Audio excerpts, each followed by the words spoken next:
Welcome to the Sports Angle on PR Connections Radio, the voice of new media.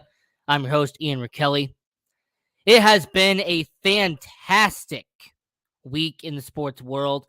You've had a lot of amazing things going on in the MLB. We saw what's been going on with the San Diego Padres. The Atlanta Braves are heating up in the baseball world.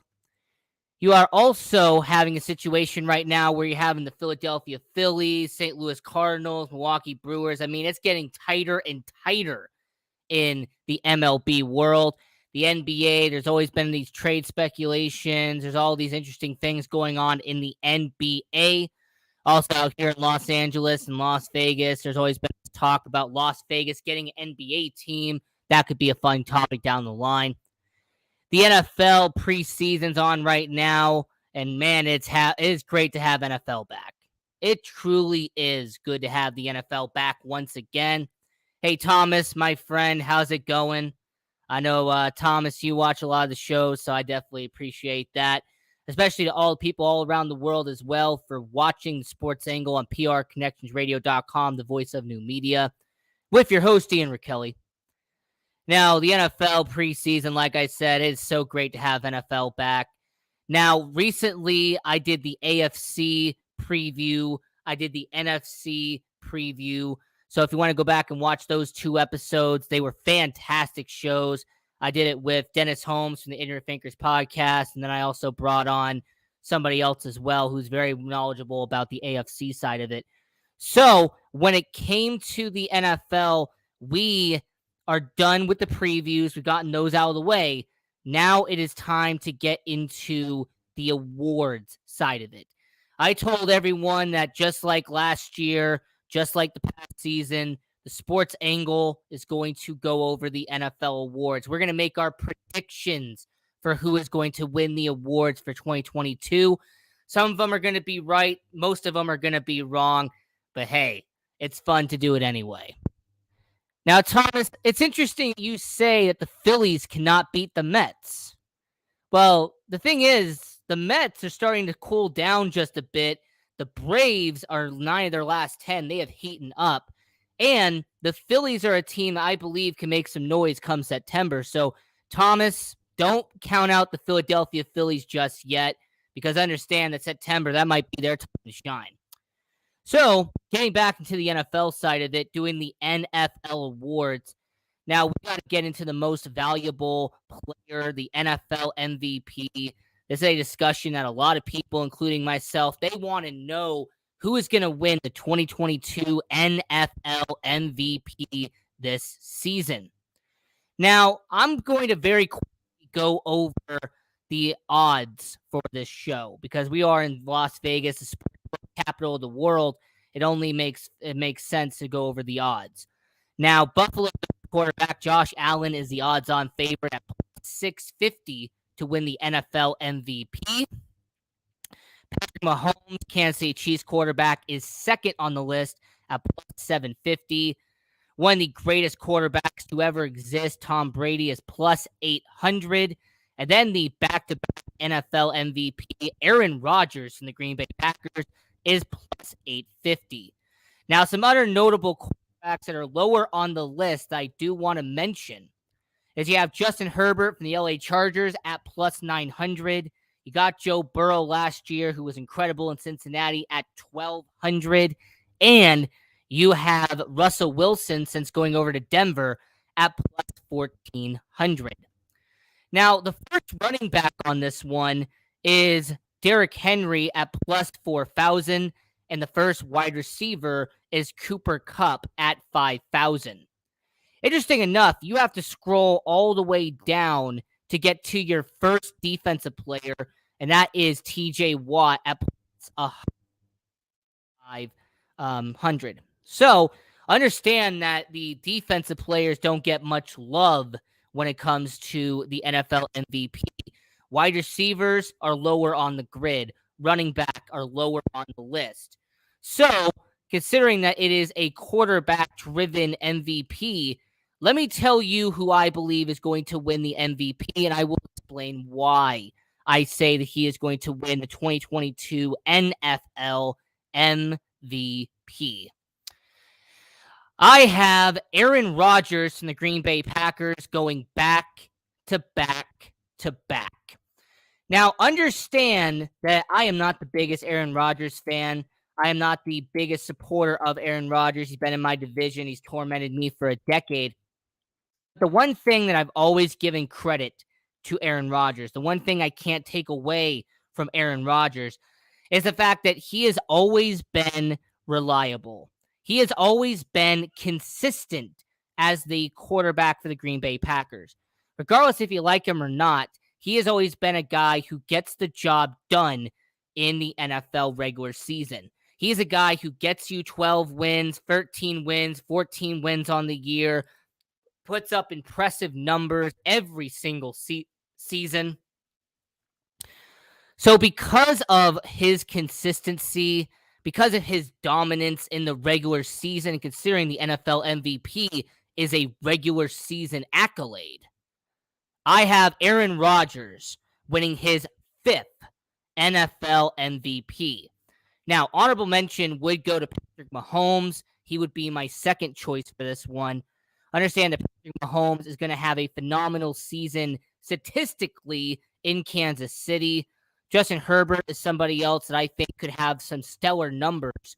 But understand that when it comes to the NFL MVP, unfortunately, Aaron Rodgers is probably going to win it once again, putting up dominant numbers in Green Bay. You know what? Absolutely. You know what? How about we have Peyton Manning come out of retirement and win it once again? I mean, he is a 10-time All-Pro selection, just made the Hall of Fame. Sure, let's bring it back. Now, understand that when it comes to the NFL MVP, that was my prediction, but I want to know from everyone watching around the world, have as the NFL MVP for the 2022 NFL season. Who is your selection for the 2022 NFL MVP?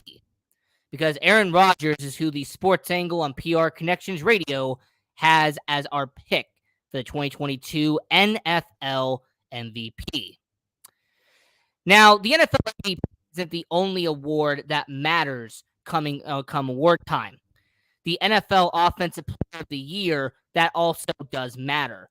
And considering that this is the only accolade that the running back and wide receiver position can get right nowadays, it's going to matter a lot. Now, understand that this prediction is going to be controversial. Understand that this prediction I'm going to give to you for Offensive Player of the Year is going to shock some of you. It's going to surprise a lot of you. But if you've been watching the Sports Angle on PRConnectionsRadio.com, if you know the host Ian Rakelli, then you already know that I've always liked this wide receiver. You would know that this wide receiver, I think, is going to be the best wide receiver following this season. I think that he is going to be the best wide receiver in the NFL. Understand that playing the position that he is in and playing in the division that he is in, he is going to go leaps and bounds. He's going to keep on improving every single year. So my pick for Offensive Player of the Year for 2022 from the Minnesota Vikings, I have wide receiver Justin Jefferson at 1,600 as your winner for the Offensive Player of the Year. Now, don't get me wrong, Colts running back Jonathan Taylor being the odds-on favorite plus 900, I understand. Cooper Kupp from the LA Rams at plus 900. Titans running back Derrick Henry at plus 1,200. And the recently signed 49ers wide receiver Deebo Samuel at plus 1,200. Understand that when it comes to the Offensive Player of the Year, there's a lot of places you can go. But I'm going to say that when it comes to Justin Jefferson, he's going to be putting up record numbers in terms of his career up to this point. Understand that I will not be surprised if Justin Jefferson has 1,700 receiving yards a dozen touchdowns, and about 90 catches. I will not be surprised if Justin Jefferson lights up the NFL and takes it by storm for 2022. Now, I always give an honorable mention. I always give a second place. And my second the Las Vegas Raiders wide receiver, former Green Bay Packers wide receiver, Devonta Adams. I am very confident that a wide receiver is going to win the 2022 Offensive Player of the Year for this season. Understand that when it comes to Devonta Adams, him going to Derek Carr in Las Vegas is going to benefit him. Going to Las Vegas and having a quarterback who's going to give him the ball again and again and again is going to benefit Devonta Adams. It is going to benefit the most important wide receiver in the NFL today. So for Offensive Player of the Year, I have Minnesota Vikings Justin Jefferson with a close second being Devonta Adams from the Las Vegas Raiders. That is who I have for Offensive Player of the Year. But I want to know from all of you, who do you have for your 2022 Offensive Player of the Year? Who do you have as your vote for who is going to win Offensive Player of the Year? Will you go with the odds-on favorite of Jonathan Taylor from the Indianapolis Colts? Are you going to go with Cooper Kupp, who had an amazing season with the LA Rams? Or are you going to go with Sports Angle on PR Connections Radio? And are you going to go with Justin Jefferson, who's going to be putting up stellar numbers this year? Is going to be the best wide receiver in the NFL for 2022. Also, if you're watching on our YouTube channel, don't forget to like, subscribe, and hit the share button so you can reach all of your friends around the world. We appreciate all of your support here on the Sports Angle on PRConnectionsRadio.com, the voice of new media.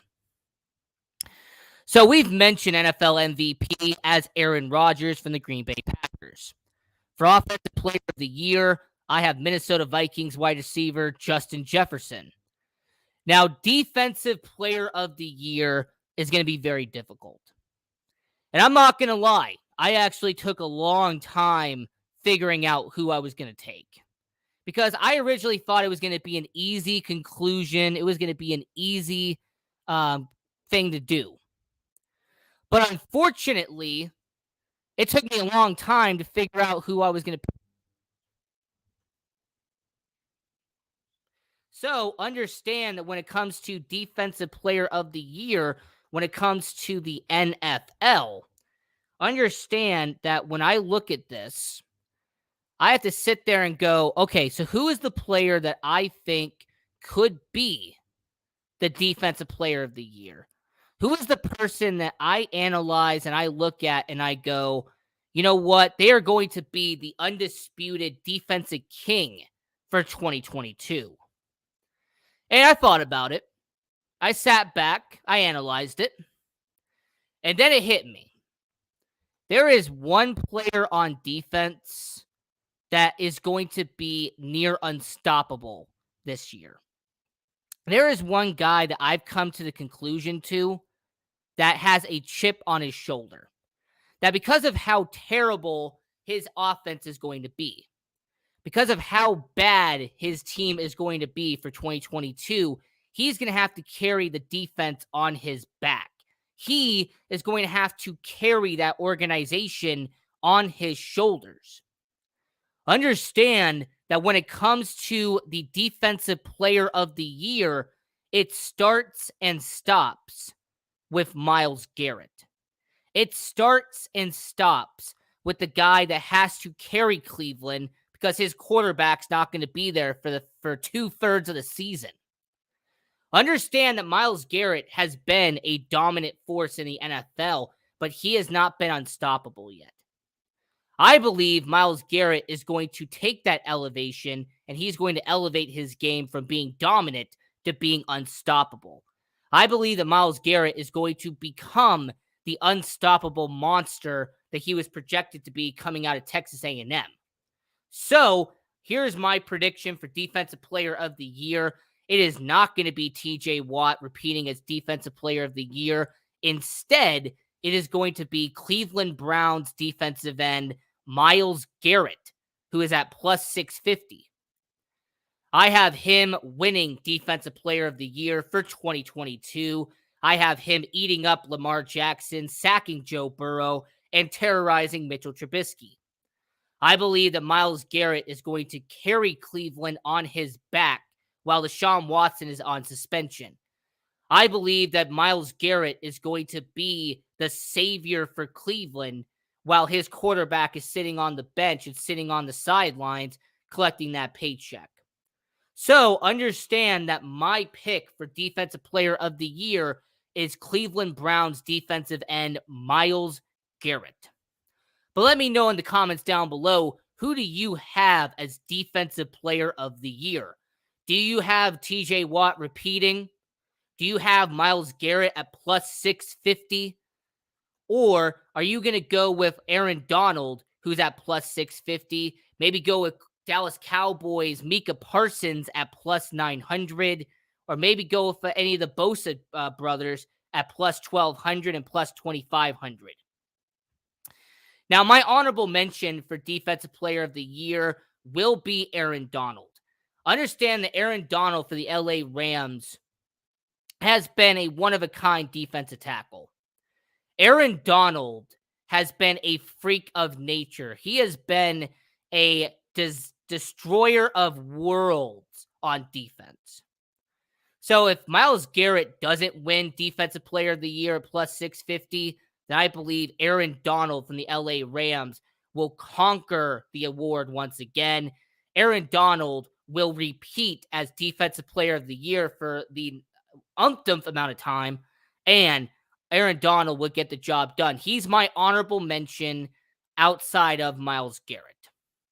So to recap the 2022 NFL awards here on the Sports Angle on PRConnectionsRadio.com, the voice of new media, we have Aaron Rodgers, the quarterback for the Green Bay Packers, as 2022 NFL MVP. At Offensive Player of the Year for 2022, we have Justin Jefferson from the Minnesota Vikings. And for Defensive Player of the Year for 2022, we have Myles Garrett from the Cleveland Browns. So that is our awards so far. We're only 3 down. We have 4 more to go here on the Sports Angle on PRConnectionsRadio.com. Now, Offensive Rookie of the Year is going to be exciting. It is going to be jam-packed. I want everyone to understand that voting for Rookie of the Year is the worst decision ever, because you could pick a Rookie of the Year nominee and they could get injured in week 1 and you lose your entire bet. Understand that if you pick a rookie and they get injured, your bet pretty much falls right under your feet. However, since this is the Sports Angle and we are in the sportsbook capital of the world, I might as well go over it very quickly. Now, for Offensive Rookie of the Year, Pittsburgh Steelers quarterback Kenny Pickett is the odds-on favorite at plus 700. At 800 is Atlanta Falcons wide receiver Drake London. New Orleans Saints wide receiver Chris Olave is at plus 800. And New York Jets running back Bryce Hall is at plus 900. So understand that you have a Jets running back, a Falcons wide receiver, a Saints wide receiver, and a Steelers quarterback as the projected odds-on favorite to win Offensive Rookie of the Year.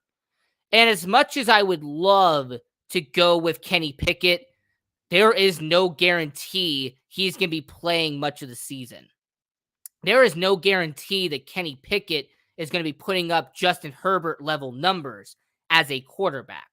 So because of the uncertainty with Kenny Pickett starting in Pittsburgh, I'm not going to pick him as Offensive Rookie of the Year. Instead, I'm going to go with a wide receiver that I believe is underrated. I'm going to go with a wide receiver that I am very shocked has not been picked here. Because understand, this is a guy that has potential. This is a guy who's going to help Marcus Mariota. This is a guy that's going to help Kyle Pitts get less pressure off of him. Understand that my pick for Offensive Rookie of the Year is USC wide receiver turned Atlanta Falcons wide receiver Drake London. I like his athleticism. I like what I saw from him at USC. I'm a Pac-12 guy. I got to see a lot of him at USC. And understand that Drake London has the talent. He has this potential. He has the skill set to go into the NFL. Marcus Mariota is going to use Kyle Pitts and is going to use Drake London for majority of his touches. Understand that do not be surprised if Drake London gets 40 or more catches this season as a NFL rookie, because Drake London is going to be a vital part of the offense in Atlanta. So if him being plus 800, that is who my pick is for Offensive Rookie of the Year. Falcons wide receiver Drake London. Now, my honorable mention is actually going to be a little bit of a surprise. I have Treylon Burks from the Tennessee Titans at plus 900. Understand the Tennessee Titans letting go of A.J. Brown, them letting go of Corey Davis a while ago. The Tennessee Titans don't have much in terms of receiving for Ryan Tannehill. So that's going to benefit Treylon Burks out there in Tennessee. So my pick for Offensive Rookie of the Year is Drake London from the Atlanta Falcons. Treylon Burks from the Tennessee Titans will be my honorable mention. I have two wide receivers here when it comes to Offensive Rookie of the Year.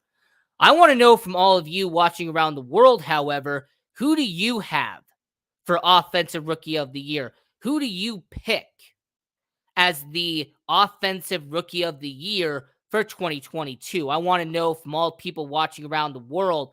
And if you are on our YouTube channel, don't forget to like the video, hit the subscribe button, and turn on notification bell so you not miss any episode of the Sports Angle on PR Connections Radio. So, Offensive Rookie of the Year, that is done and over with. Now, Defensive Rookie of the Year, man, it's really tough because you could go two ways here. Like, honestly, you could go two ways. You could go with the smart route and go with the guy who was hyped to be the number one overall pick. You could go with the guy that was projected to be the man out there in Detroit.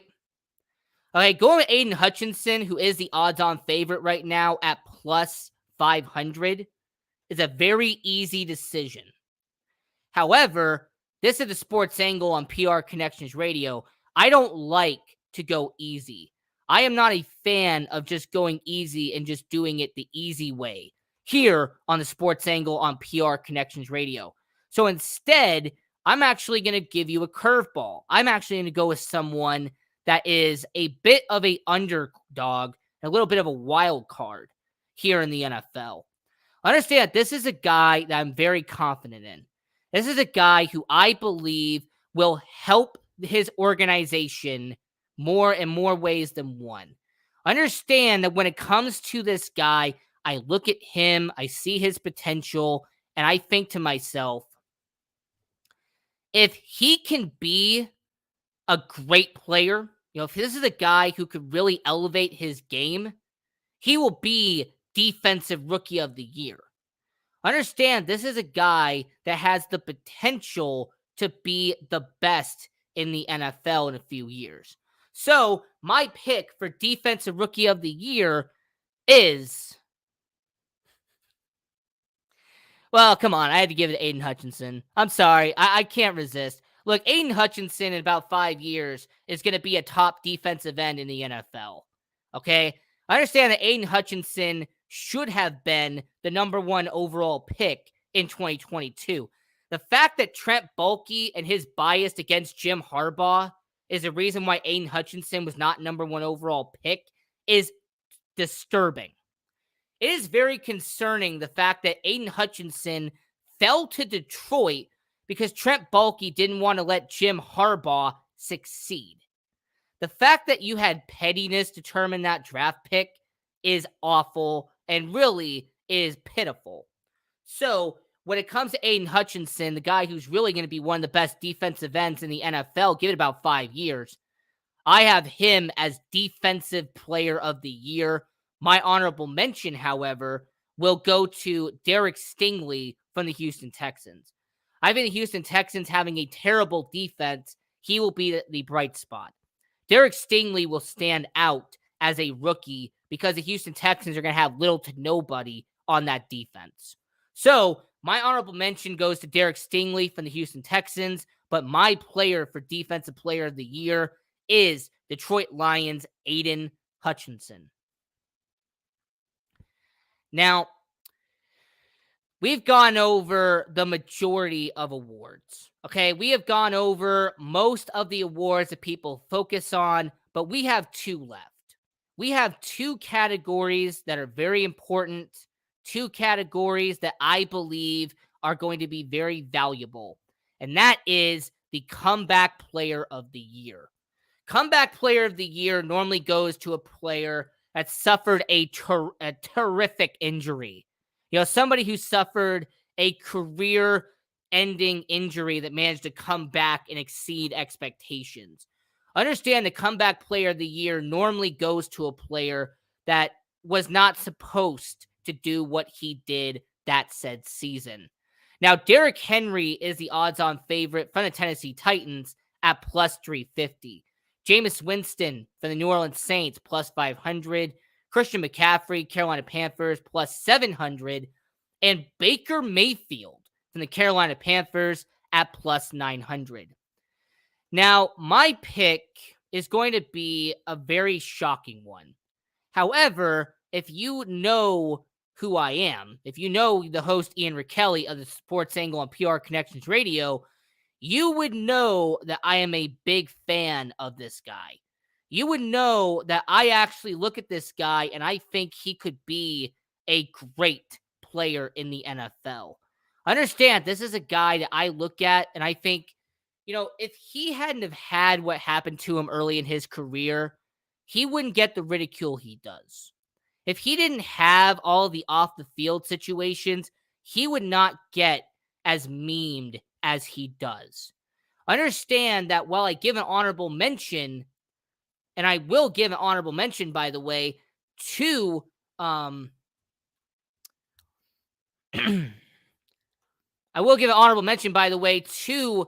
Christian McCaffrey for the Carolina Panthers. My pick for Comeback Player of the Year is plus 500 New Orleans Saints quarterback Jameis Winston. I believe that Jameis Winston has gotten too much hate in the NFL. I'm not a fan of Jameis Winston, but I don't hate him either. All right, he's always been kind of a neutral quarterback for me, but I've always been a fan of his talent. I've always been a fan of what Jameis Winston can do on the field. And because of what Jameis Winston can do on the field, that is why he's going to win Comeback Player of the Year. The last two seasons, Jameis Winston has had injuries. He's been the backup in New Orleans. He hasn't been given his shot to redeem himself from 2020. Understand that Jameis Winston didn't have the opportunity to correct the perfect 30-30 season in the NFL. Understand that Jameis Winston hasn't been given the opportunity to prove himself.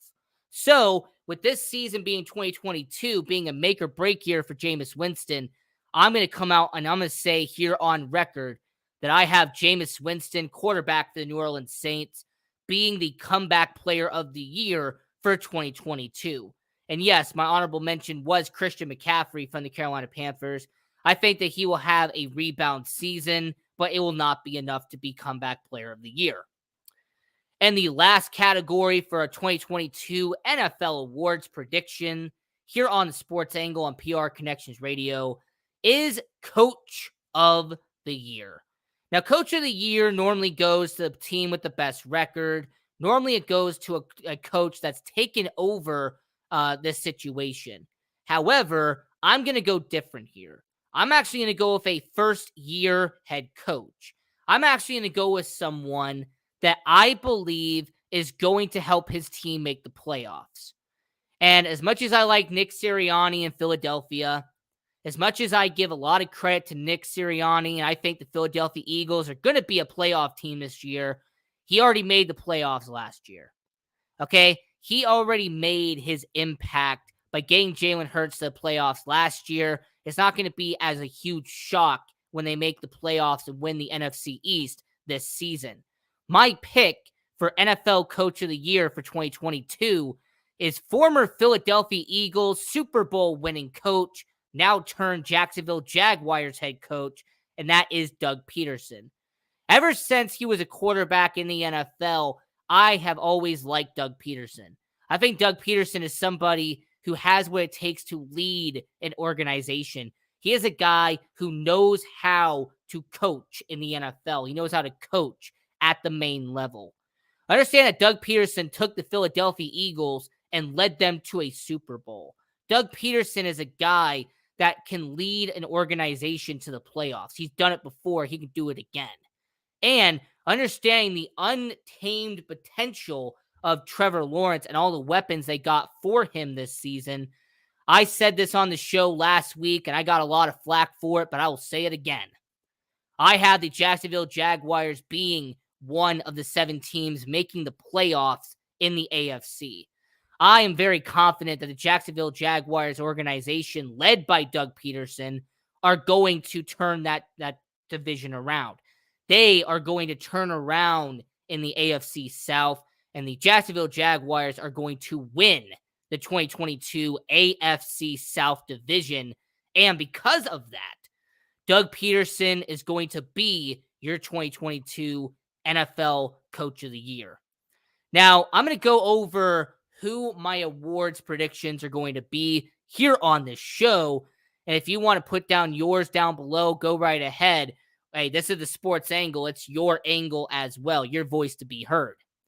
So for NFL MVP, the Sports Angle on PR Connections Radio, we have Aaron Rodgers from the Green Bay Packers. For 2022 NFL Offensive Player of the Year, the Sports Angle on PR Connections Radio has Minnesota Vikings wide receiver Justin Jefferson. For 2022 NFL Defensive Player of the Year, the Sports Angle on PRConnectionsRadio.com, we have Myles Garrett from the Cleveland Browns.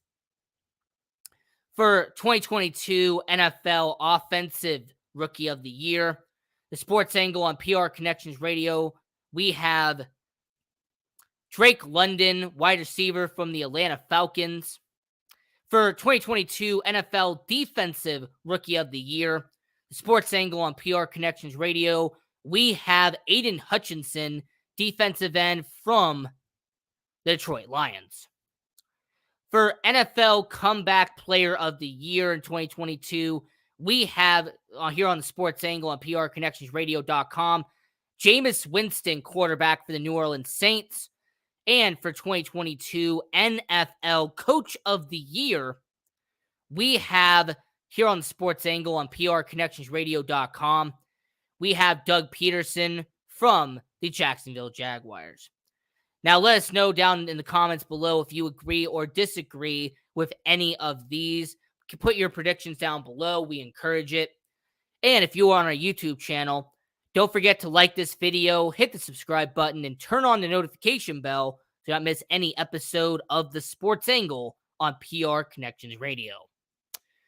So this half hour has gone by very quickly. It's been a fantastic show so far, doing the 2022 NFL Awards. But it is now time to transition and go to your poll questions for Twitter.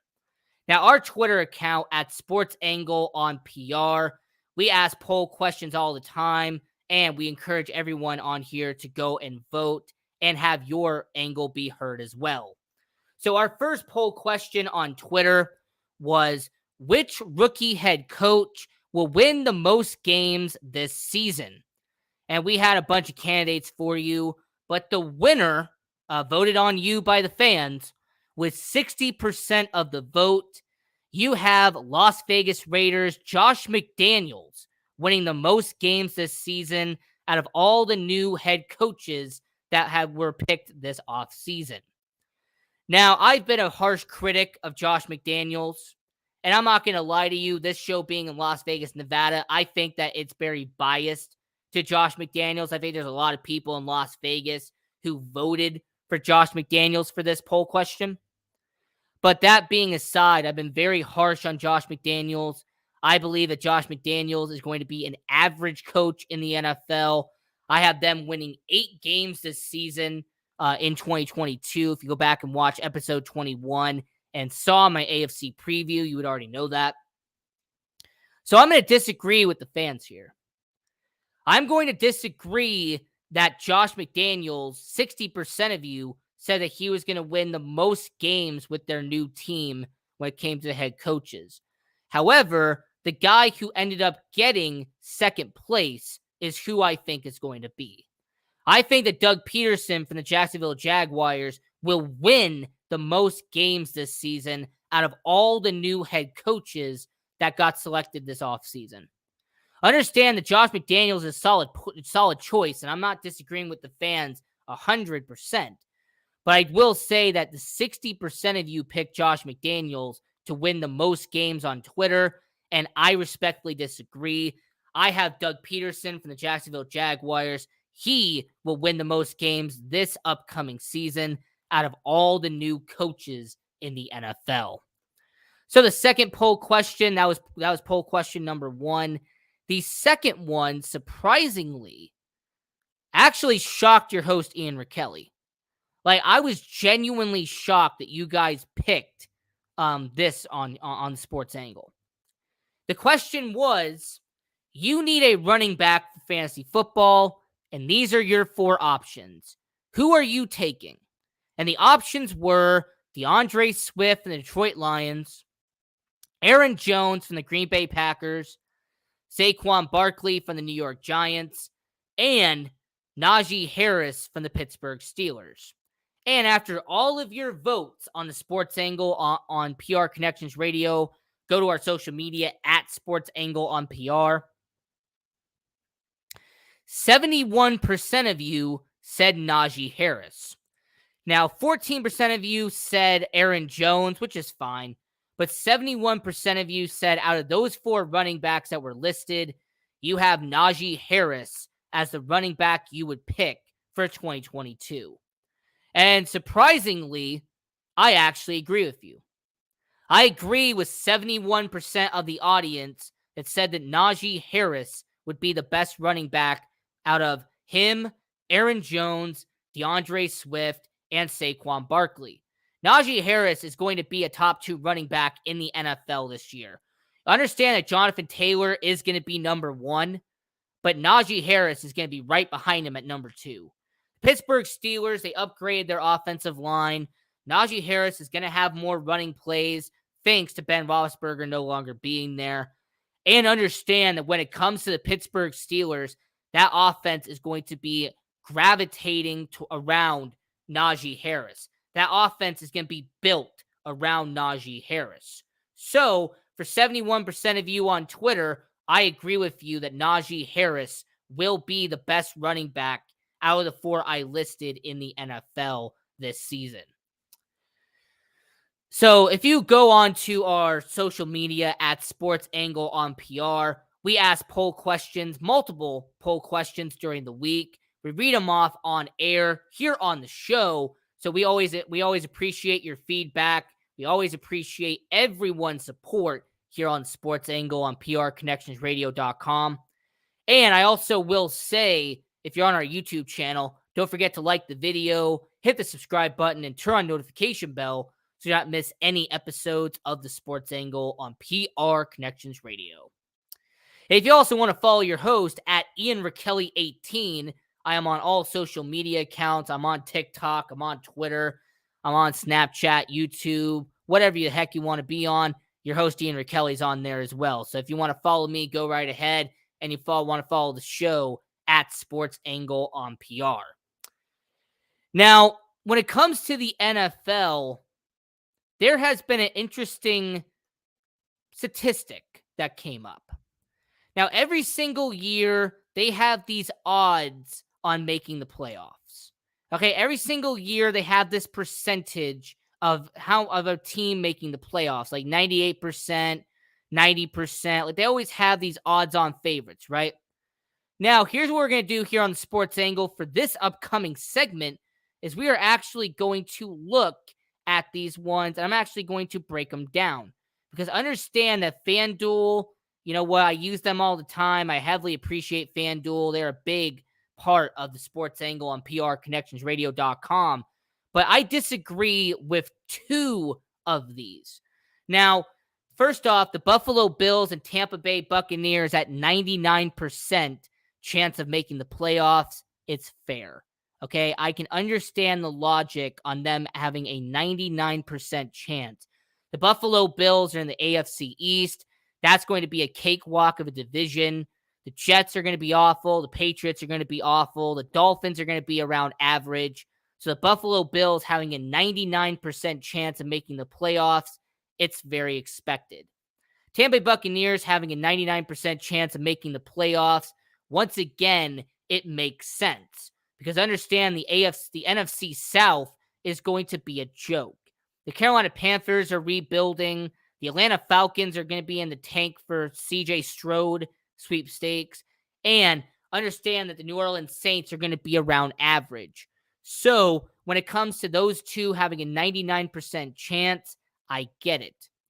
Now, these ones really surprised me. The Kansas City Chiefs, Green Bay Packers, LA Rams, LA Chargers, San Francisco 49ers, and Denver Broncos all have a 90% chance of making the playoffs. Now, there's one I disagree with. Okay, the Packers at 90%, they're probably going to win a division this year. That makes sense. Los Angeles Rams, defending Super Bowl champions, 90%, I get it. LA Chargers, Justin Herbert, he has talent, he has potential. 49ers, the defense is pretty well built. They have weapons on offense. Trey Lance coming in, that's fine.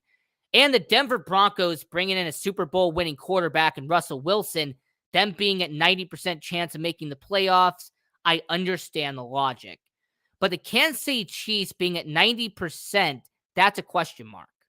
Understand that this is the Kansas City Chiefs team that has made it to the AFC Championship game back to back to back.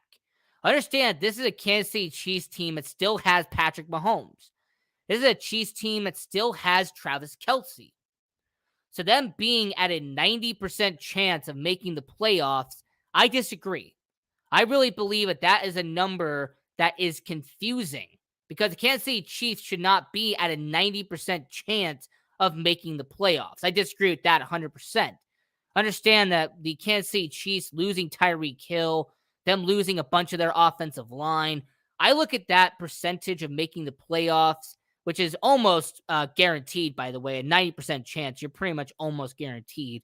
So the Kansas City Chiefs not being 99%, being 90%, you know what? That actually surprises me. When you go down the list, you have the Baltimore Ravens, Dallas Cowboys, Cincinnati Bengals, Indianapolis Colts, and Philadelphia Eagles at 75%.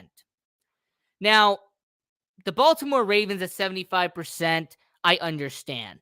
Cincinnati Bengals, they went to the Super Bowl last year, 75%. Okay, that's fair. The Indianapolis Colts being 75%, they can win the division. They're projected to win the division, according to FanDuel. So I understand. The Philadelphia Eagles, I'd put them at 90%, but if you want to put them at 75%, you know what? That's fine. They're going to be a team that's going to shock you anyway. The Dallas Cowboys at 75% is laughable. The Dallas Cowboys do not have much on defense. Losing Randy Gregory, losing all the talent that they did this past offseason with Amari Cooper leaving. Understand the Dallas Cowboys, they are not as strong as they were a year ago. They are not as strong as they were a couple of years ago. So when you say the Dallas Cowboys are a 75% chance of making the playoffs, I would lower it down to 50 because I feel like that's actually more of a realistic timeline. Now, the 60% is the Arizona Cardinals, Minnesota Vikings, and Las Vegas Raiders. Now, there's going to be some people who watch this show, Sports Angle on PR Connections Radio, who, when I say 60% chance for the Las Vegas Raiders, you're going to expect me to disagree. You're going to expect me to counter it, rebuttal it, but I'm not. I'm not going to do that because of one reason. One reason why I'm not going to do a 60% and go up in arms about it is because it actually makes sense. I actually understand why you would give the Las Vegas Raiders a 60% chance of making the playoffs, because 60% does not guarantee a playoff spot. 60% does not guarantee that you're going to be one of the 7 teams making the playoffs. So I do not disagree that they're 60%. Arizona being 60%, you know what? Kyler Murray made to the playoffs last year. I could understand that. Minnesota Vikings at 60%. You know what? Kirk Cousins, Dalvin Cook, Justin Jefferson, Adam Thielen. I understand the logic. Now, 50% of the playoff odds, there was 5 teams here. The Cleveland Browns, Tennessee Titans, New Orleans Saints, Miami Dolphins, and New England Patriots. And I am not shocked about this, because the Patriots being 50-50, as long as you got Bill Belichick, that is going to be a no-brainer. Miami Dolphins getting Tyreek Hill, getting the talent they did on defense, that's a maybe. That's possible. Saints being 50-50, you know what? Jameis Winston going in there, doing what he does, it makes sense. And the Tennessee Titans and Cleveland Browns, they are a big wild card. So you know what? People at FanDuel, I'm not surprised that you would put them there. Now, I'm just going to go over a little bit of the cliff notes because, there's a lot of people here that watch this show. The Pittsburgh Steelers and Washington Commanders are at 40%. You know what? Pittsburgh Steelers are a bit low, but I understand why they're at 40%. Because the Pittsburgh Steelers are supposed to be not good this year, so I understand the logic. The New York Giants, surprisingly, at 35%. Maybe they can win the NFC East. Maybe that's their sliver of hope. So you know what? 35% is your New York Giants. At 30%, you have the Detroit Lions and the Carolina Panthers. You know what? Detroit Lions are underdogs anyway. Most people have written them off. So, you know what? I understand. At 30%, you have the Jacksonville Jaguars and the New York Jets. That's right. They have the Jaguars at 30%. And like I said, I'm happy to take those odds because I believe in Doug Peterson. I believe that Doug Peterson can win the worst division in all of football. At 25% is the Chicago Bears and the Seattle Seahawks. Now, I'm going to laugh at this because in some weird scenario, there is a sports book out there who gives the Chicago Bears a 25% chance. All right, it's like that movie Jim Carrey. That's a movie like Jim Carrey saying, "So you're telling me there's a chance?" Understand that if the Chicago Bears did make the playoffs this year, I would be the first person to come on this show and admit that as a Chicago Bears fan, I was wrong. Understand that them having a 25% chance is mighty generous. Now, the Atlanta Falcons have a 10% chance of making the playoffs. And according to FanDuel, the Houston Texans have a 5% chance of making the playoffs.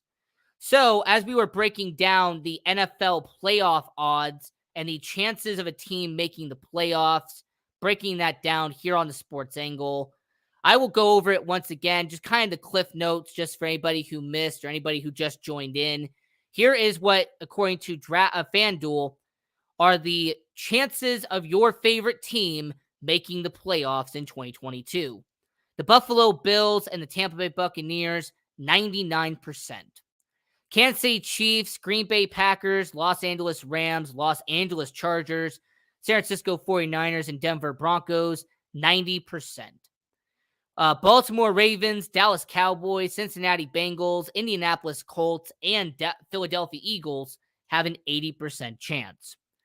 Arizona Cardinals, Minnesota Vikings have a 60% chance alongside the Las Vegas Raiders.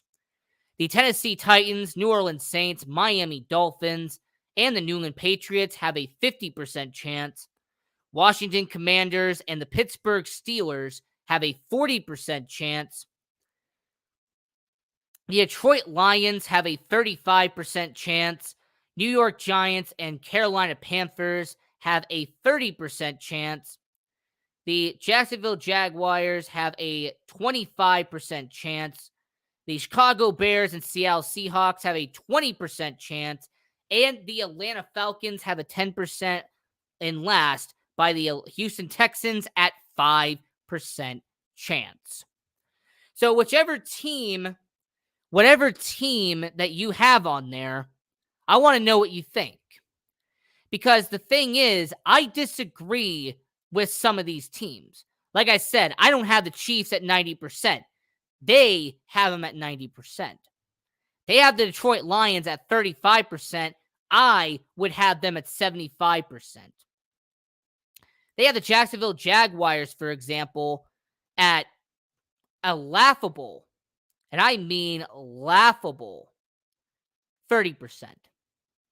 So understand that when it comes to these predictions right here, I kind of just chuckle.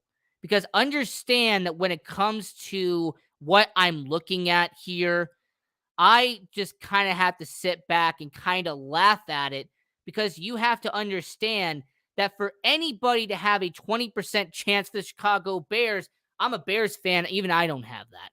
So thanks to this website for giving me about 20 minutes of a segment. But no, according to the sports books, Chicago Bears have a 20% chance of making the playoffs. I don't agree whatsoever. They have the Detroit Lions at 35%, Jacksonville Jaguars at 30%, and I have both of them making the playoffs in 2022. And they have one team at 90% that I have missing the playoffs, and you should go back and watch last week's episode to find out who that was. So, when it comes to the Sports Angle on PRConnectionsRadio.com, the voice of new media, with your host, Ian Rickelli, those were the 2022 playoff chances, according to the sports books. And since we're going to be moving over to the next segment, I got to give a little bit of love to the Detroit Lions real quick. Aiden Hutchinson, I will admit that Aiden Hutchinson, him singing Billie Jean at Hard Knocks, anybody who's been watching the show, it's been incredible, by the way. But Aiden Hutchinson doing that impression and dancing around and doing that musical for the Detroit Lions during training camp, I thought that was hilarious. Jamal Williams, crying while doing the huddle. I will say that Hard Knocks has been really fun to watch this year. So if you have HBO or if you have any network that has Hard Knocks on it, I highly recommend checking it out, because the Detroit Lions have been really fascinating this year. And watching Hard Knocks, I've been entertained the entire time. So I highly recommend checking out the Detroit Lions Hard Knocks. Aiden Hutchinson, Jamal Williams, they have been the standouts. They've been the bright spots so far for Hard Knocks. There was also the big news that came out at the training camp in Philadelphia. Miles Sanders with a hamstring injury. Once again, he was the starting running back coming into training camp for the Philadelphia Eagles.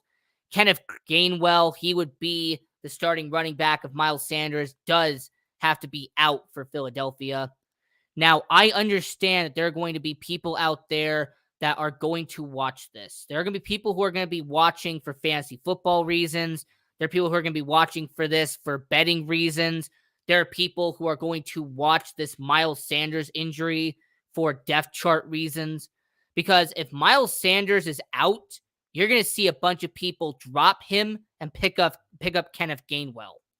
There are going to be people that if Miles Sanders is out for week 1, you're going to see a bunch of bets go to a different direction for the week 1 against Detroit.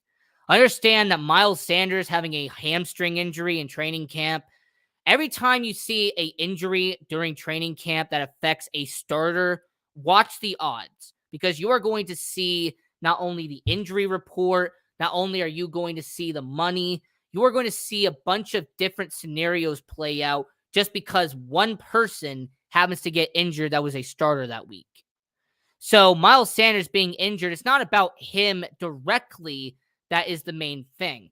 It is the fantasy football impact. It is the betting impact. It is the game against Detroit impact. So with Miles Sanders having that hamstring injury, I say to everyone watching around the world, just watch and see if he plays. Because if he plays, you're going to see a bunch of things move in one direction. But if he is out, watch it go in a completely different direction. Because having a guy like Miles Sanders, who is projected to have a good year in Philadelphia, having him be out would be massive for Philadelphia for multiple reasons. And now this next segment is our Las Vegas segment here on the Sports Angle on PR Connections Radio. We do this for all the people who support the Sports Angle on PR Connections Radio, all the people out there in Las Vegas that put on a show for everybody. And so our Las Vegas segment, the Las Vegas Raiders, they did their preseason game recently, and I'm going to say that there was one rookie that made an impact. There was one rookie for the Las Vegas Raiders that I'm going to say on record impressed me. Because this is a guy that I look at and I sit there and go, if he is not a starter by week 1, I'm going to be surprised. Understand that this is a guy who joined the Las Vegas Raiders. He did not have that much expectations outside of Las Vegas, but his first 2 weeks has impressed me. The first 2 weeks has been honestly a huge, insane leap from being down here to being all the way up here when it comes to impressions. Understand that when it comes to this rookie for the Las Vegas Raiders, I just have to sit back and I just look at it and I go, if this guy somehow doesn't turn out to be a great player, I will be really surprised. So the player that I'm talking about, the player that I'm discussing for the Las Vegas Raiders, that's going to be an impactful rookie for 2022, a rookie for the Las Vegas Raiders that if you do not pick up, if you do not have him on your watch list for 2022, then I say pick him up now. Because Zamir White, the running back from Georgia, he is a guy that's going to make a huge impact. This is a guy who got drafted later in the draft, but he has been impressive this entire preseason. Not only did he have a showing of a showcase in the Pro Football Hall of Fame game against Jacksonville, but then he goes on, he does in Minnesota, and he was even impressing me more and more as that game goes on. The way that he presented himself, the confidence that he had, the amount of touches he was getting. Zamir White, I made this prediction 2 weeks ago, and I will do it again. Zamir White will be the Raiders starting running back halfway through this season, if not week 1. With them losing faith in Josh Jacobs, with them not bringing back his 5th-year contract, I look at Josh Jacobs, and I think his time is done. Josh Jacobs' era in Las Vegas is coming to an end. So Zamir White being the 4th-round pick out of Georgia, I like what he can do. I think him being, 6 foot, 215 pounds, this is a guy who had a 4.4 40-yard dash time. I mean, you got to remember that he was overshadowed by James Cook. Understand that James Cook was the main running back at Georgia. The guy who got drafted by the Buffalo Bills, he overshadowed Zamir White. Zamir White was the better all-around running back than James Cook.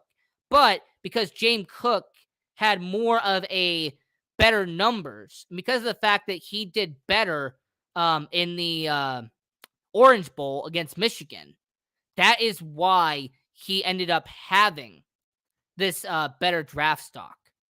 So overall, I like Zamir White. I think that he is going to be a great player at the next level. And I actually believe that Zamir White is going to be one of the best running backs coming out of the 2022 NFL draft. So that's going to be part of our Las Vegas segment here on the Sports Angle. I also want to say to the Las Vegas Aviators, they're playing the Sacramento River Cats in a 6-game series. The Las Vegas Aviators, we're actually going to be there, the Sports Angle on prconnectionsradio.com. We'll be doing media credentials. We'll be shooting a bunch of footage. We'll be doing a bunch of media content at that Aviators game against Sacramento. I also will be doing a recap of it, talking about certain players that impressed me at that game. So stay tuned to episode 23 next Friday, because I'm definitely going to be giving you my opinion and my angle on what I saw from the Las Vegas Aviators versus Sacramento River Cats game that is being done this weekend. Also, the Las Vegas Aces, the Las Vegas Aces, they're doing great right now. I look at the Las Vegas Aces, and I am happy that they are here in Las Vegas. I am really proud of the Las Vegas Aces for what they have done so far. Understand that they have a 26-10 record this season. They have the best record in all the WNBA. When it comes to the Las Vegas Aces, them having Ajaia Wilson, having Kelsey Plum, I think Jackie Young is incredible. So is Chelsea Gray. So when I see the Las Vegas Aces, I am happy that there is a organization, there is a team here in Las Vegas. I'm always happy to see that. So them being 26-10, the best record in the Western Conference, and them beating the Phoenix Mercury bad by like 16 points, that was a good game. So them taking on the Phoenix Mercury in the playoffs, that should probably be an easy series for them. And then they can move on to the next round and take on whoever they got to. So that's our Las Vegas segment here on the Sports Angle on PR Connections Radio, talking about Zamir White, why I believe he'll be the starting running back for the Las Vegas Raiders. Las Vegas Aviators, we're going to be doing media down there this weekend. Going to be giving you a recap about what I have seen about the Las Vegas Aviators this year, and the Las Vegas Aces in the WNBA playoffs, being the Phoenix Mercury, and the one player that I actually think has been doing amazing for Las Vegas. So that is our Las Vegas segment here on Sports Angle on PR Connections Radio. And before I get into the NHL, before we start breaking down the wonderful sport of hockey, let's get to your comments. Everybody is a candidate right now. All right, fair point. Hey, quick question. Can I write myself in for NFL MVP? I mean, I think it's a fair point, but can I write myself in? If I went to the sports book and said, I want Ian Rakelli at plus 100,000 to 1, theoretically, could I do that? For anybody who is a sportsbook aficionado, could I write in somebody to win NFL MVP? And on the off chance that they did win NFL MVP, would I be handed the money, considering that they were not on the ballot originally? That's just an idea. So you talked about Max Crosby winning Defensive Player of the Year. I am very happy that someone did bring that up, because anybody who actually knows where Max Crosby is on Defensive Player of the Year, you would make a lot of bank if that ended up happening. Understand that Max Crosby right now is 28-1 to win Defensive Player of the Year. So this person who just commented that Max Crosby for Defensive Player of the Year, go to Caesars or go to whatever casino you want and bet and write that down. Say that Max Crosby at 28-1 is going to win Defensive Player of the Year. Put your money where your mouth is. Words to actions, right? So if you have Max Crosby winning Defensive Player of the Year, like this comment said, he's 28-1 right now. Go to Caesars Palace, which is honestly the best sports book here in Las Vegas, and write that down, because I would love to see if you actually made some money on that. Thought you gave the Lions a 75% chance. I do. I have the Detroit Lions making the playoffs in 2022.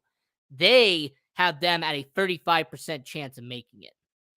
Understand that I laugh at that. I laugh at the notion that the Detroit Lions are going to be that low at making the playoffs. However, Detroit Lions are an underdog for a reason. Detroit Lions are an underdog in the NFL, and there is a big reason as to why. They haven't won recently. They haven't won yet. So because of the fact that they haven't won in a long time, That's why they have a low odds of making the playoffs. Hey, you know what? Kansas City, them being 90%, I disagree. I said this earlier in the show, and I'll say it again. I disagree wholeheartedly with Kansas City making the playoffs. Understand that Kansas City being a 90% chance, that pretty much means, according to the sports books, that Denver has a 90% chance, Kansas City has a 90% chance, LA has a 90% chance, and Las Vegas has a 60%.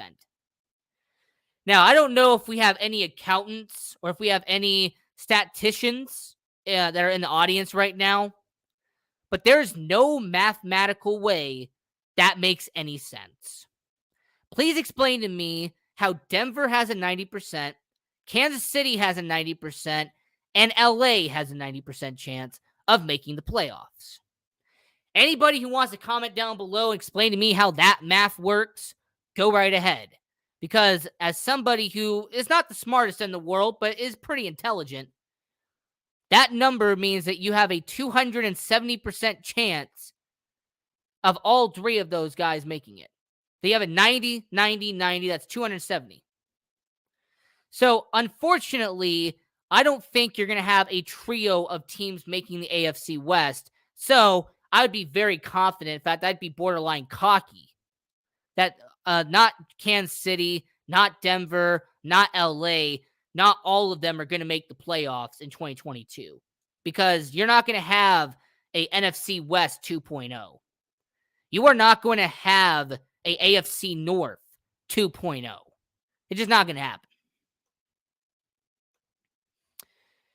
Isn't that why they don't play the starters during preseason? This was alluding to the Miles Sanders injury.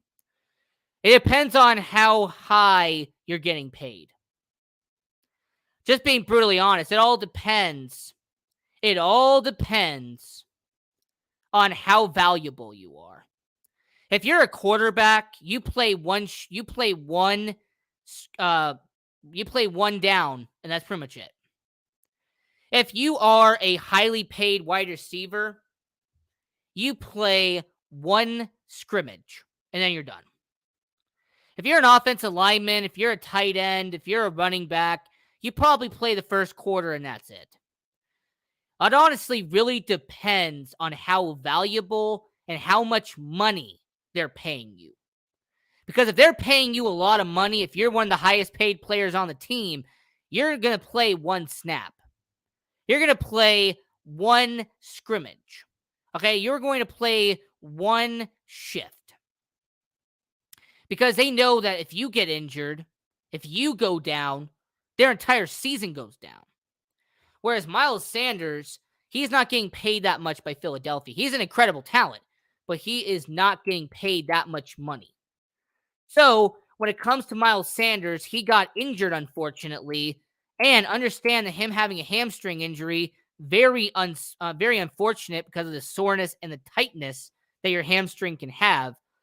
But because he was drafted in 2019 and the fact that he really isn't getting paid that much money, that's why, unfortunately, he probably played a portion of preseason. That's the reason why if you get injured,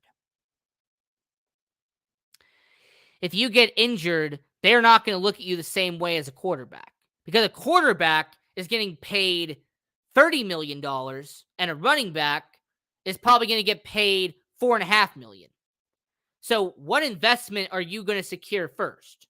Are you going to secure the $30 million guy or the $4.5 million guy? So that's the reason why that happened. So to answer your question about the injury thing with the preseason, it all depends on how much money you're bringing in. It depends on how much money you are getting paid by the organization. A quarterback, one down. If you're a running back that's getting paid $4.5 million, you're probably playing a quarter.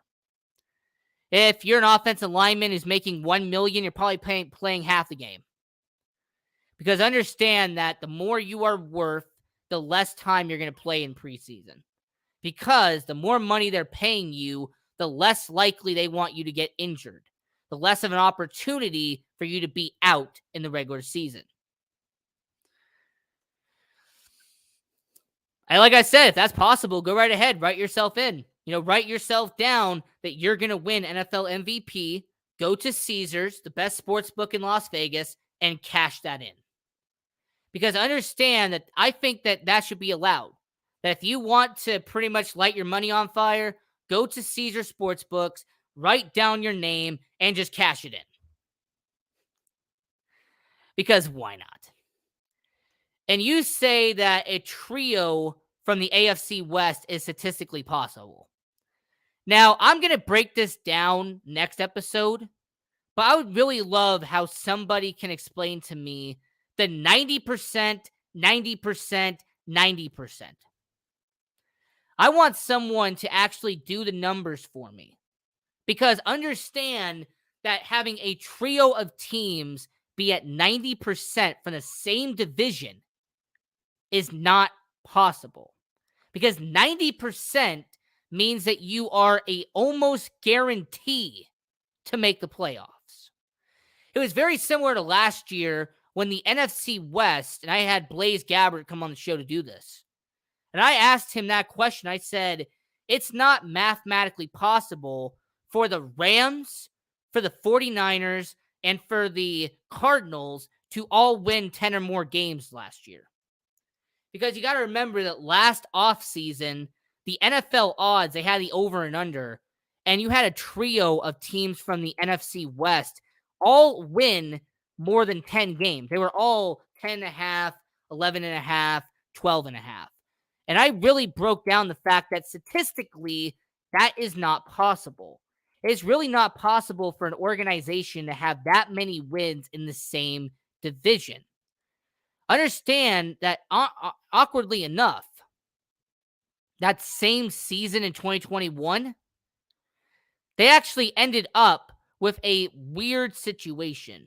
Because for anybody who went back and looked at the NFC West standings last year, you will know that they ended up with 12 wins, 11 wins, and 10 wins. So understand that the Rams, the Cardinals, and the 49ers, in the opposite order, might I add, did exactly what Blaze said was going to happen. So here's what my proposal is going to be, and here's what my angle is going to be pitched. If you can statistically show me, if you can write it out and send it to me at Sports Angle on PR, or if you want to send it to at Ian Rakelli 18, go right ahead. If you can statistically show me how the Denver Broncos have a 90% chance, how the Kansas City Chiefs have a 90% chance, and the LA Chargers have a 90% chance of all of them having a 90% chance of making the playoffs. If you can statistically show me that that's possible, I will retract my entire statement. Because I feel like a 90% playoff chance means that you are a near guaranteed lock to make the playoffs. Also remind you that these playoff chances, according to FanDuel, the Raiders are at 60%. So let me get this straight. The Chiefs at 90, Broncos at 90, the Chargers at 90, and the Raiders at 60. Guys, not all four teams are coming out of the AFC West. That is mathematically impossible. For all four teams in the playoffs to come from one division. Okay, this isn't MLB. This isn't the AL East where the Tampa Bay Rays, Toronto Blue Jays, New York Yankees, and Baltimore Orioles have a shot at making the playoffs. All right, understand that this isn't MLB. Understand that this isn't the NBA where you can have the Nets, the Celtics, the 76ers, and the Raptors make up half of the Eastern Conference. That'd be like in the NHL having 6 of the 8 teams come from one division. Understand how mathematically impossible to near impossible that situation is. So that's my proposal. That's my challenge to everyone watching this show. You can go to @SportsAngle on PR, or you can go @IanRakelly18 if you want to. But I want you to statistically show me how the Chiefs, Broncos, and the Chargers can all be 90% in the same division. Because I call BS on that. Now, getting into the NHL side of it, there was the big news that came out of the Calgary, Alberta. Nazem Kadri, the big fish that was left to be dealt with, he signed a 7x7. Nazem Kadri, he leaves the Colorado Avalanche. He joins the Colorado division rival, and that is the Calgary Flames. Understand that the Colorado Avalanche losing Nazem Kadri, it should be a big deal. It should be a big situation. But unfortunately, it's not. Understand the Colorado Avalanche are going to keep on going. Colorado has so much talent already in their bloodline. They already have so much talent in the pipes that losing a guy like Nazem Kadri is going to benefit them, not make them worse. Having a 21-year-old and Alex Newhook, who's going to get called up, is a fantastic move. Understand the Colorado Avalanche have a bunch of young guys waiting around. Guys like Ben Myers, who's 23 years old. Or having a guy like Jean-Luc Foudy, who's 20 years old, who's a center. Understand that when it comes to the Colorado Avalanche, they're going to benefit from Nazem Kadri leaving and going to Calgary. The machine's going to keep on going, regardless if they like it or not. However, the big difference is that the Calgary Flames had to get rid of somebody to bring in Nazem Kadri. Because Nazem Kadri had a 7x7 deal, 7-year, $49 million deal, they had to shed some cap space. So what the Calgary Flames did is that they traded Sean Monahan, who has a $6 million cap hit, and a 2024 first-round pick that can turn into a 2025 first-round pick if conditions are met, had to go to the Montreal Canadiens. So Sean Monahan goes from Alberta and goes to Quebec. Nazem Kadri goes from Colorado and goes to Calgary. So understand that what this happened in Calgary, what happened recently in the same day, is the Calgary Flames add a top 6 forward in Nazem Kadri. Montreal Canadiens, they add a first-round pick, and they add a top 6 forward in Sean Monahan. And the Colorado Avalanche don't have to pay Nazem Kadri and free up a space for Alex Newhook. This was the best of both worlds. Okay, this was the best case scenario for every team involved because Montreal got a first-round pick and got a solid player. Calgary got Nazem Kadri, who they're going to have for 7 years. And Colorado has a bunch of young blood that's going to get called up and is going to benefit Colorado. So, interesting enough, 2 of these 3 teams won this deal. 2 of these 3 teams ended up getting the best piece of this deal. Who you have leaving out is up to your perception.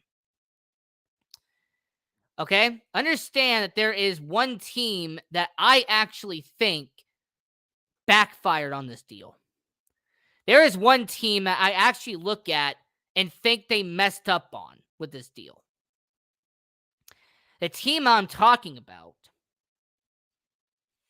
is the Calgary Flames. Understand the Calgary Flames giving Nazem Kadri a no-movement clause at 32 years of age is what worries me. Nazem Kadri has a no-movement clause up until 2026. Understand that by that point, he is going to be 35 years old. Understand that Nazem Kadri pretty much is going to have a no-movement clause. He is not going to be dealt from Calgary for the next 4 seasons. So when you look at the Calgary Flames and you examine that they gave a guy who had a record season in Colorado, a guy who had 87 points the first time he cracked over 70 in his career, despite playing in the NHL for the past 11 seasons. Shouldn't that be a major red flag to everybody? I'm not trying to be an a-hole about this. I'm just being brutally honest. For a guy who has played 13 years in the NHL, for a guy who has played this entire situation, but has only cracked 80 points now recently, I look at it and go, you know what? You're giving him a 4-year no movement clause. That's going to backfire on you significantly. It is going to backfire on Calgary dramatically. So understand that this is going to be a lose-lose situation because the Calgary Flames just paid Nazem Kadri a $7 million per year with a no movement clause for a guy who just had his breakout season in his 13th year in the NHL. So Colorado won this deal by getting rid of him. Montreal won by getting a Sean Monahan and a first-round pick. Calgary lost by having Nazem Kadri to a no-movement clause. I'm not a fan of this, by the way. Not a fan of it at all. So really, that was really the first topic I was going to talk about. Because understand that I am not a fan of this move. I think it's a terrible decision. And I will not be surprised if Calgary, who's barely struggling to make the playoffs, fails terribly in Calgary. Now, as we're talking about hockey here on the Sports Angle on PRConnectionsRadio.com, the voice of new media, I'm your host, Ian Rakelli. Follow me on social media at IanRakelli18 and follow the show at Sports Angle on PR. Also, for everyone on our YouTube channel, like the video, hit the subscribe button, and turn on notification bell to not miss any episode of the Sports Angle on PR Connections Radio. I also want to briefly talk about the other Alberta team because there was some big news that came out of Edmonton. The Edmonton Oilers, their recent announcement that retiree Duncan Keith is joining the front office. So Duncan Keith, who retired with the Edmonton Oilers this offseason, the guy who was a fantastic defenseman for the Chicago Blackhawks, spent his final season of his career in Edmonton. Well, it has been discussed that Duncan Keith will be joining the Edmonton Oilers front office, that he will end up being an ambassador. He will end up being in a role with the Edmonton Oilers situation. So I want to say Duncan Keith, somebody who had 17 seasons in the NHL. You're going to be going on to the next stage of your career. I thought it was going to be TV personally, but you're going to be going on to the next role, going to be with the Edmonton Oilers, going to be with the Chicago Blackhawks. You're going to be doing what you do. So Duncan Keith, congrats on your retirement. 16 seasons as a Chicago Blackhawk, 1 season as an Edmonton Oiler. Fantastic career. Should go in the Hall of Fame for when it comes to hockey. I mean, considering all the accolades that Duncan Keith accumulated, I look at it and go, Duncan Keith, fantastic career. Round of applause for Duncan Keith because he had an amazing career. So the announcement that Duncan Keith, announcing his retirement, will be joining the front office after his career is over. Going to be transitioning into that executive role after his career is over. You also, talking about defense, they had a ranking of the top 5 worst defenses in the NHL, and I couldn't help but chuckle at this one. I couldn't help but laugh at the top 5 worst defenses in the NHL because one of them has one of the highest payrolls in hockey and yet has a terrible defense. So I'm going to start at number 5 and work their way down to number 1. So number 5 is the Montreal Canadiens. The team that made it to the Stanley Cup final a year and a half ago has a mediocre defense, and I actually can explain why. You have Joel Edmondson, who has really been a guy that has been around the block for a while, but he has really never been a high-value guy. I understand that Joel Edmondson, when he was in St. Louis, when he was in Montreal, he has never been a guy that you consider a top line defenseman. He's been a guy that you consider a second D line, consider something that would be on the second defensive pairing for your organization. He's never been a top guy, but in Montreal, he is the top pairing alongside David Savard. Now, David Savard was a solid guy in Columbus, but you know what? He went to Tampa Bay. He won a Stanley Cup with them. He went to Montreal. He had some stellar numbers, but his defensive rating has been awful. This is a guy who had a negative 22 in Montreal last year. This is a guy who has a negative -6 in his career. So understand that a guy like David Savard having a -6 in his career, and you have him as your top line defenseman, that is a huge question mark for Montreal. Understand that continuing with that, you have Chris Weidman, the 32-year-old who's been in the NHL for a decade. This is a guy who has a negative 21 plus minus. This is a guy who also was in the AHL with the Anaheim Ducks and all of a sudden became your second line defenseman in Montreal. Understand that that is a very weird statement to go from being in the AHL for Anaheim to being a second line defenseman in the NHL at 32 years of age. That kind of shows you the defensive pairing in Montreal. It's kind of been very mediocre. And Michael Matheson, who they acquired, by the way, from the Pittsburgh Penguins, look, negative 11 plus minus. This is a guy who's kind of been around for a while. But once again, he's not great, but he's not bad either. So the Montreal Canadiens being at number 5 makes sense when you understand their defensive pairings. And no, I'm not talking about 20-year-old Justin Barron, and I'm not talking about Jordan Harris. Those guys are young. They really haven't played much in their career, so it'd be hard for me to judge them. Number 4, when it came to the worst defensive teams in the NHL when it came to defensemen, you have the Buffalo Sabres. Now, it's always easy to poke and make fun of the Buffalo Sabres, but their defense is awful.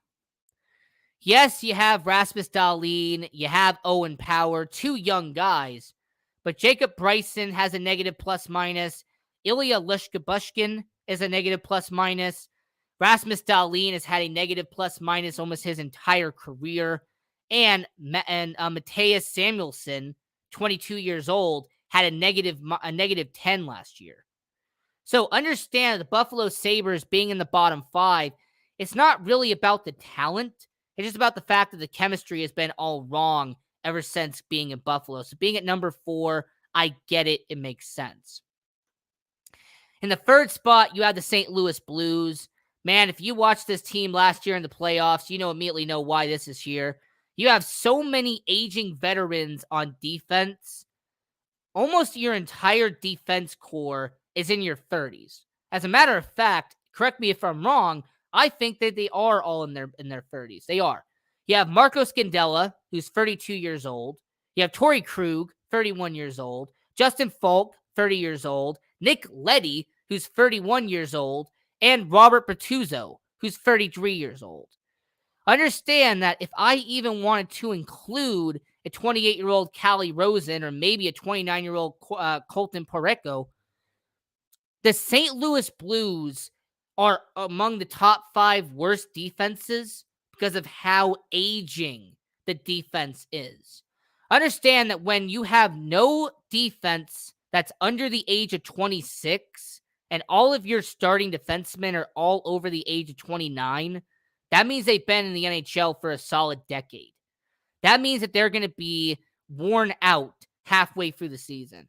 They're going to be worn out. They're going to be drained by the 2/3 mark. So St. Louis being in 3rd makes a lot of sense. In 2nd place was last year's President Trophy winner, and that was the Florida Panthers. And the reason why they are here is because there are so many moving parts that came from other organizations. Understand you have Gustav Forsling, who I know from the Chicago Blackhawks and Carolina Hurricanes. This is his third stop in his career. You have Aaron Ekblad, who they drafted back in 2014 as a number 1 overall pick. He is the only notable guy in this organization. You have 35-year-old Mark Stahl, who's on the back end of his career. You have Radko Gudas, who's 32 years old, who's on his 5th team. You have Lucas Carlson, who you traded and acquired, and this is one of his stops. You have Brandon Montour, who you got from Anaheim after getting him from Buffalo. Understand that you have Michael Del Zotto, who's 32 years old and feels like it's on his 9th team already. Understand that Florida being number 2 is because of all the moving parts that have been here. How about Anthony Benito, who, by the way, 32 years old, it feels like he's on his 5th team in his career. So, once again, this Florida Panthers isn't about the talent. It's about the moving parts, because a lot of these moving parts in Florida have been around the block again and again and again. However, the worst defense in the NHL, the worst D pairing in the NHL, has got to go to the Anaheim Ducks. Look, I'm not going to put it nicely. The Anaheim Ducks defense is bad. Not only do you have a 33-year-old Kevin Shattenkirk, who you signed to a near $4 million deal to have a -9 plus-minus. Not only did you bring in a 30-year-old John Klingberg on a $7 million deal, despite him having a -28 the year before, and you have Cam Fowler, who at 30 years old, you're going to pay until 2026. Understand that the Anaheim Ducks are sacrificing their young talent by having these 3 aging veterans in front of them on the depth chart. Understand that Jamie Drysdale isn't going to get better by being on a 3rd line. Same with Simon Benoit. Same with Josh Murrah.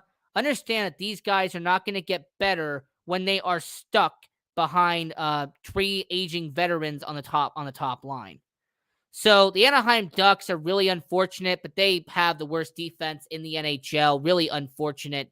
But they should get better once they somehow find a way to let go of them.